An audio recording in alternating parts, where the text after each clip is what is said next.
we just finished the movie. The time is now 5:45, so shortly before 5 o'clock. This movie, the final cut to Alexander, is actually very good. It's actually worth buying before the secondary one that I have. Why?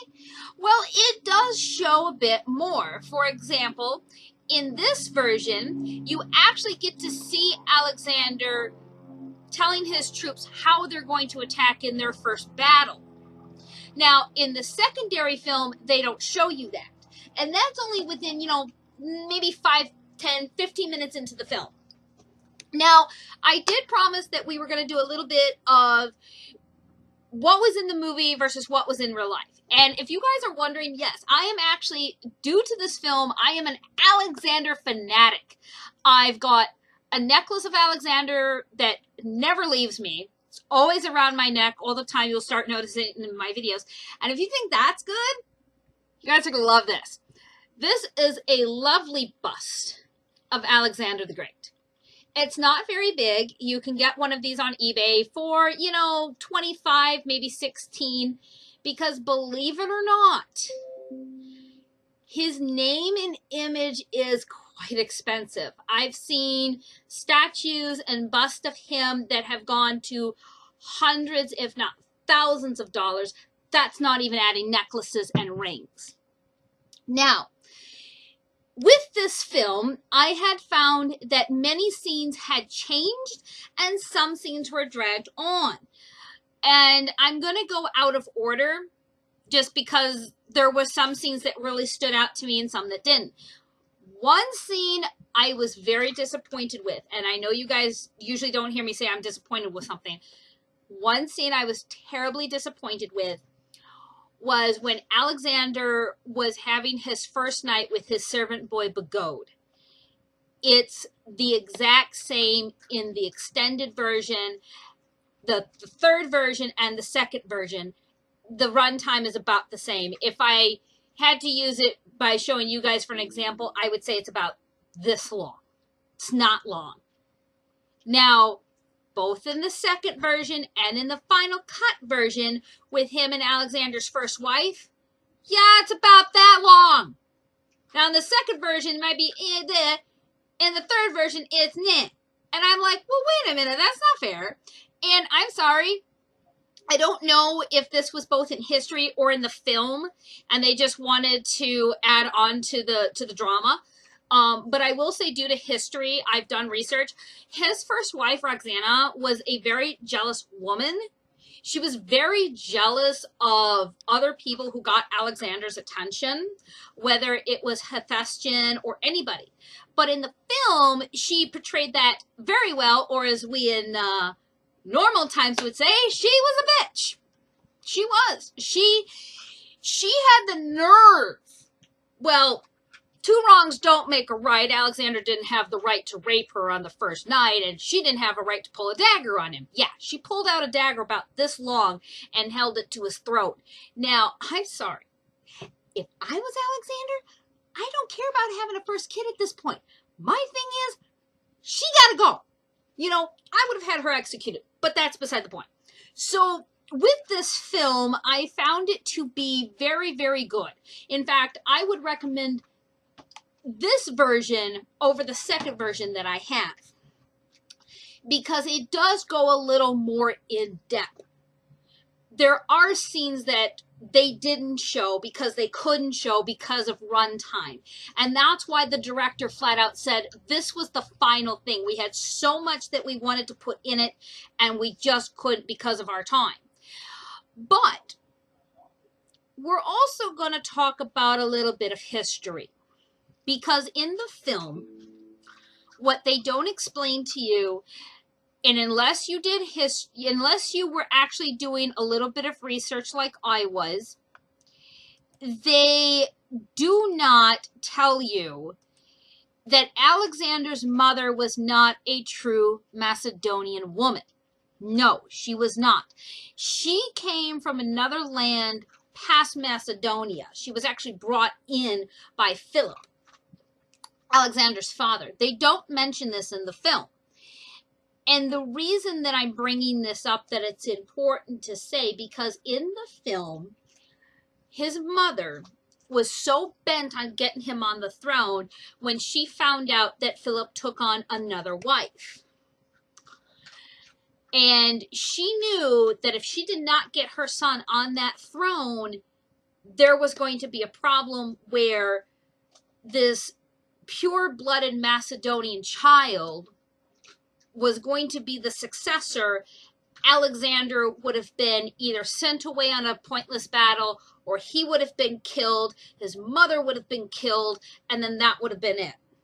So in the film, as it happened in history, Philip II was actually killed by one of his very own bodyguards. Now, in the film, they showed that the bodyguard guy was raped. Don't ask. It was a very uncomfortable scene, especially at a wedding. Oops, spoiled.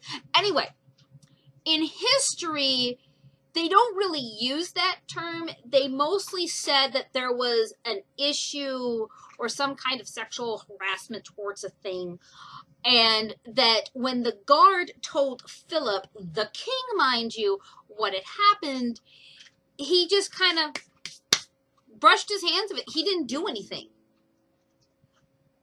So the guard decides to take it into his own hands. Mind you, this is history. I'm going to tell you the history part first before I tell you the actual film. Now, what had happened was Alexander was present. Both him and Hephaestion and some other guys were present when this happened. The guard had greeted Philip, and before anybody could react, the guard stabbed him and killed him. Well, at this point, Alexander is holding his father, and Hephaestion and these other guys take off after this kid. And they did catch him, and they killed him. Now, in history, they were suspecting that maybe Alexander had something to do with this, or his mother had to do something with this. Because shortly after that, mind you, he's 20 years old at this point. He is now a king. But that's not the issue. Now, I'm going to tell you this in history because it's going to seem kind of dark when I tell you this. In history, Alexander had the uncle and Philip's second wife and infant executed. Why would he do that? Let me explain. This is in the BC times. We're talking way back in time. Back in those days, bloodlines, royal bloodlines, were determined by your actual blood. If you were royal, a nobleman, what have you. Alexander knew that regardless of his age, I'm sorry, that's my dog. He decides that he's going to bark when I'm trying to do a review. So Alexander decided that he had to kill these people because he knew if he didn't, that this child would be the king and the successor over Macedonia, and he wasn't going to have that. Now, I'm going to go over to the film's version. What had happened was, well, actually, no, I take that back. In the history, I did make a mistake, and I'm going to correct myself. In history, it was Philip's wife that committed suicide, and then Alexander had the child killed. I'm sorry, I got everything mixed up. So, in the film, it's Alexander's mother who has the woman killed, her uncle killed, and Alexander has the child killed. So you could see where that would get a little confusing, especially if you know anything about history. Now, another thing, I'm trying to get my dog to lay down so he won't bark, and he's being a brat. Now, let's talk about another thing, is that Alexander was described to have lion-like hair. So that dirty, blonde kind of thing, which they got accurate in the film. But the one thing that they didn't get accurate in the film was his eyes. Alexander had one blue eye and one brown eye. which is a very, very rare condition. Now, we in present days know that that's a rare condition, but back then, that would have been seen as you were given like a great gift from one of the gods. As Alexander had said many times, that Zeus was his father because his mother had basically drilled that into his head ever since he was a small boy. The film kind of got his death of age wrong. He actually died at 32. He was just shy of turning 33. He was just shy of it. Basically, his whole bloodline was wiped out, both in history and in this film. There's so much in the actual history and story of this man, which makes people question, was he even a real person? I think he was. And there are some people who do worship him as a god. He was declared as a pharaoh in Egypt, and to their customs, he was mummified. From what I remember from history, when the new religion was coming to their world, like Christianity and so on and so forth, Alexander's followers believed in the old ways of worshiping, Zeus and all the other gods and goddesses. So they were afraid that people would desecrate his grave or, do something to him. So they exhumed him and they buried him in another part not too far from Alexandria, which is, that he named. And it's known as I think it's known as the Valley of the Golden Mummies, because they have found a lot of like royal mummies there, which is very fascinating. But the film, in my opinion, is, I want to say maybe 6 to 7% true. I know there are some people that are going to say, well, they're not going to get it all right. Well, of course not. We're talking about a man who died thousands of years ago and hardly left any documentary on what his actual life was.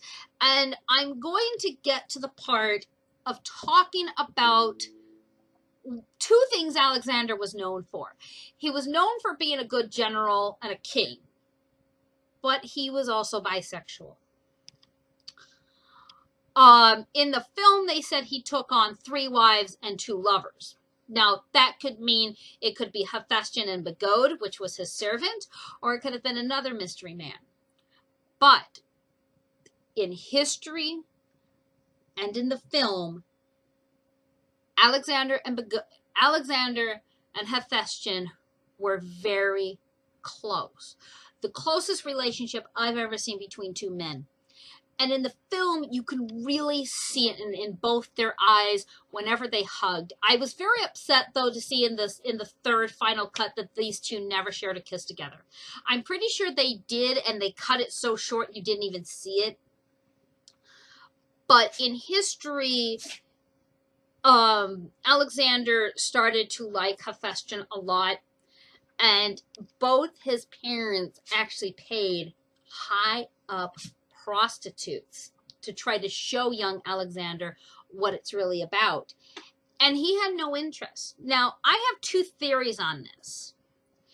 Either A, he just wasn't,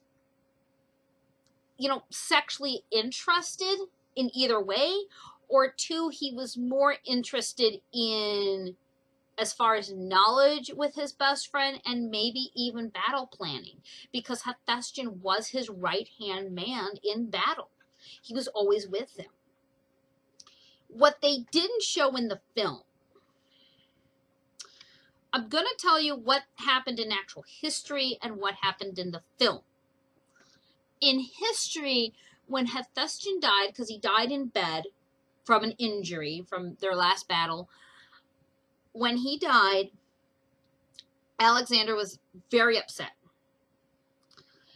He would basically lay on top of his friend, and the men would try to get him to get up so they could take care of the body, and Alexander refused. He refused to let anyone near him. It took several men to physically pull him off of his dead friend. That takes a lot. We're talking about a grown man being pulled physically off. It takes a lot. And after that, Alexander went into a very, very deep depression. He wouldn't eat. He wouldn't bathe. He wouldn't even get out of bed. We've all been there. But his was a lot worse. Now, we're going to switch gears to the film. In both films, when Hephaestion dies, Alexander, of course, is very upset. He has the doctor executed. He is over his friend, crying, screaming hysterically, and he looks over at the cup. It was supposed to be water, but the doctor said it was mixed with wine. Well, Alexander immediately got up, walked to where his wife, Roxana, was, and he didn't mention a name. Excuse me. Sorry. Just going to get this little, well, can't be barking doing a review. Sorry, he's a little bit of a brat. He thinks he can bark at just anybody walking down the street. So anyway, Alexander ran down to where his first wife, Roxana, was at. Now, if you've seen the film, you know how she is. Yes, she was very jealous of Hephaestion. He didn't say who died. He was just, saying he's gone. A lot of people hated him. And she said, Hephaestion's dead. Alexander snapped just like that. He picked her up and he immediately started to strangle. He didn't even care that she was saying that she was pregnant with his child. He didn't care. When the servants came in, they managed to pull him off of her. And when she proceeded to say to him, I'm pregnant with a child, he moved his hand away and he said, don't you ever touch me again. So he was very upset. Now, we're going to talk about the ending. And yes, it still makes me cry even to this day. I've only seen this film twice and it still makes me cry like a bawling little baby. I don't know why, it just does.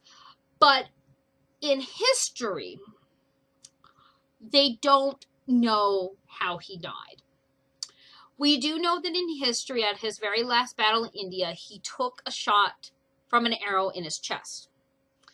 From there, they said that he died of a very bad fever. But there are some saying that he was murdered. And some saying that he overworked himself to death. Well, in the film, it makes it kind of strange because in the film, he has this look of just total loss, insanity, madness, all wrapped up together. And I theorized maybe he committed suicide. Maybe he knew what was in this cup, and that's why he drank it so fast, and that's why he was giving people this wide-eyed, insane look, because he knew. And what's really interesting, his wife was not by his side when he died. Bagode was.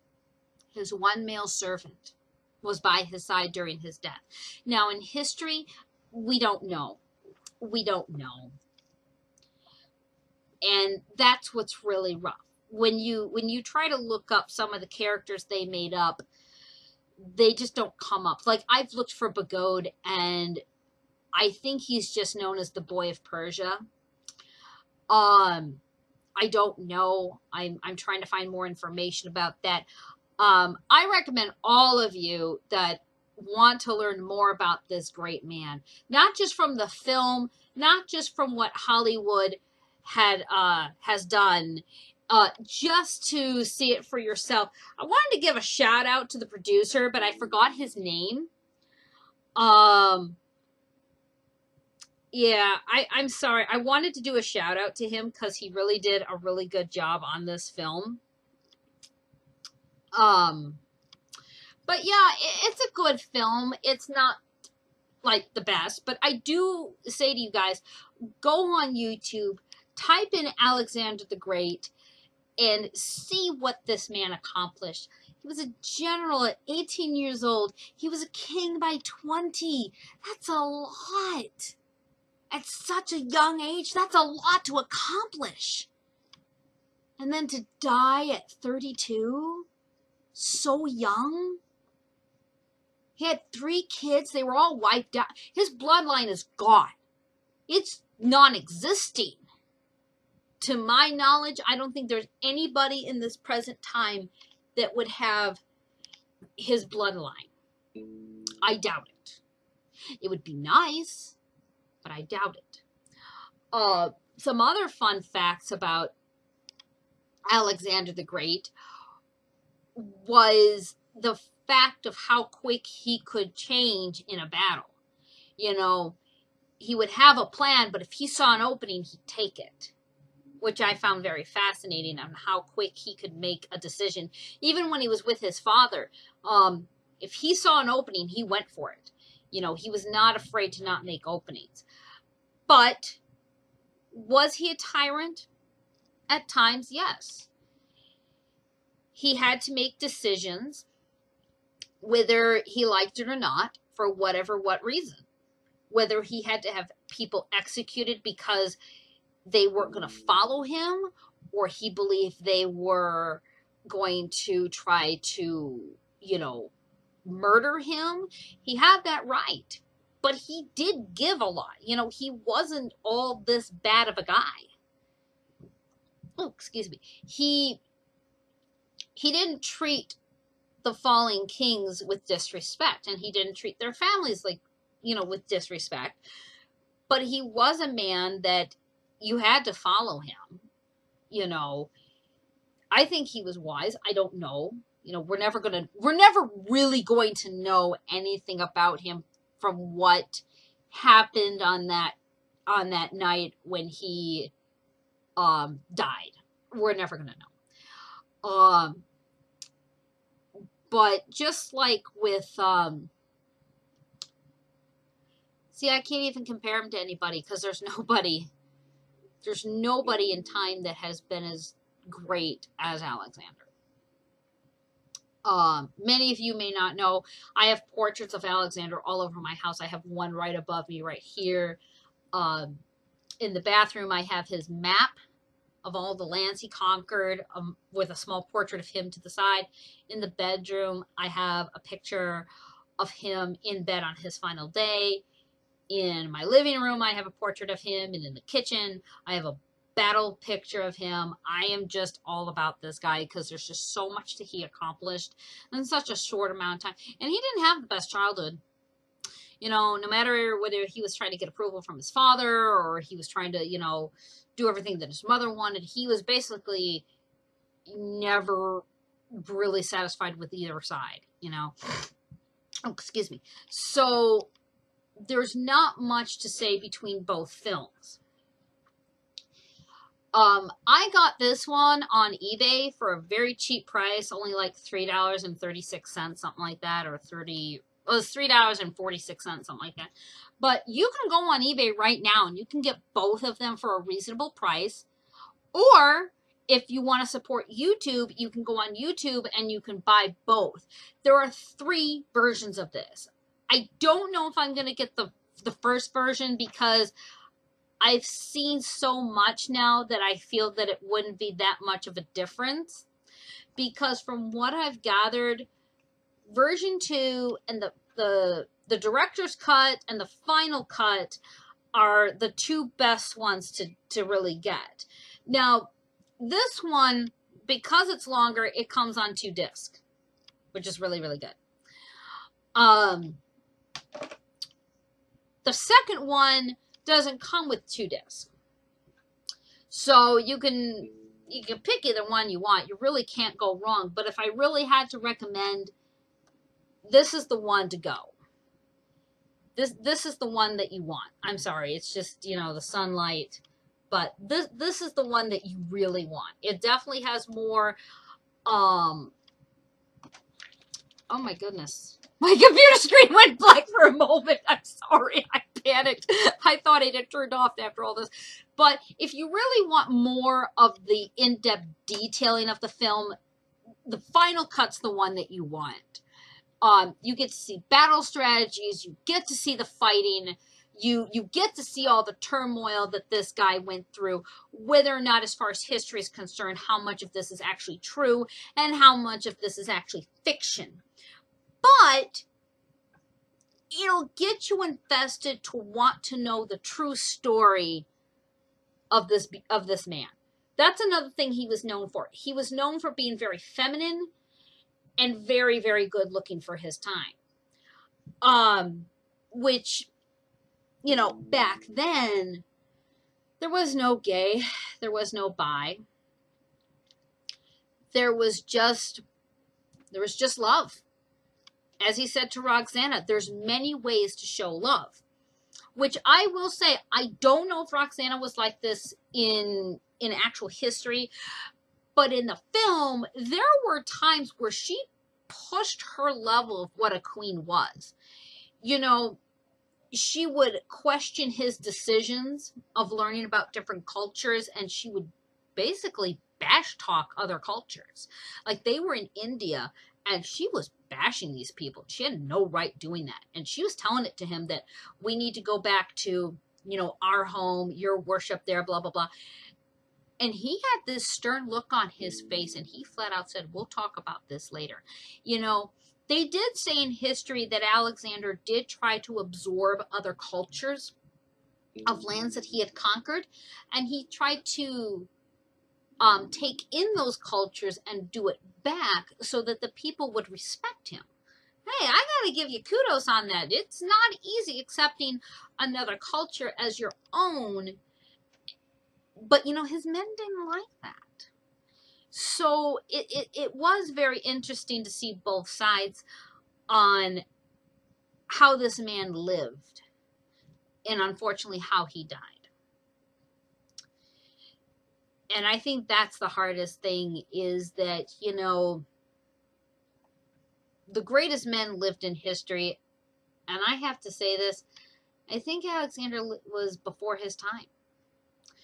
I think if he was born now at times, it might have been different. But maybe not. Maybe it wouldn't have made any difference. We don't know. That's the sad part, is that, you know, we're never going to know the entire truth of his life. You know, was his father really this way, both in history and in film? Was he really this drunken guy that really didn't care too much for his son? Was his mother really like this as well? You know, because sometimes in history, legend and stories, well, they're about the same, but you guys get what I'm saying, is that they can morph into one and make something that's not really true. I was told by somebody who was actually going to start studying about Alexander the Great that there are some people out there that believe that this man wasn't real. He's real. He was real. And there will never be someone like this. And I cannot stress when I say this enough, guys. Go on YouTube, type in Alexander the Great, and just absorb the history of this man. Because I think if you guys do that, you too will fall in love with this guy. I have. How? I even have the Macedonian star tattooed on my chest. That is how much I have fallen in love with this history of this. There will never be another Alexander. I challenge anyone to tell me, oh yeah, there is somebody. Because I will love to find out, and I'd love to hear. But they got to start around the same timeline as him. You know, accomplishing something great at 18 and then going from there. Especially, you guys really want to see something cool? Go on Google, type in Alexander the Great map, and you will see all the lands he conquered during his time. It's a mind blower because you got to remember, they're all on horses and on their feet walking these great distances. It's a mind blower. Not to mention, you know, all the different palaces that he had. It's a mind blower. Because, you know, today you could just be like, oh, well, I can just take a car. I can just do this, do that. Yeah, that's not impressive. That was impressive. But anyway, guys, I've seen our runtime, and it's a lot longer than what I had. I'm sorry I didn't get to talk about the entire film. It's really no different than the second one. There's just a couple scenes here and there, maybe 3, 4, maybe 5 different scenes, but that's about it. There's really not much more of that. And I really just want to talk more about the history, because I will apologize that when me and Avenged 900 did the first review, none of us had done history on Alexander, so we had no idea of how much of this was actually false and how much was actually true. And ever since that day, I've just been trying to dig up as much more information about him as I possibly can. If you guys want to have another, like, little fun, like, oh my God, yeah, go on eBay, type in Alexander rings, then necklaces, and then statues and busts, and you will see just how expensive they are. Not even just talking about the coins. They are sickly expensive.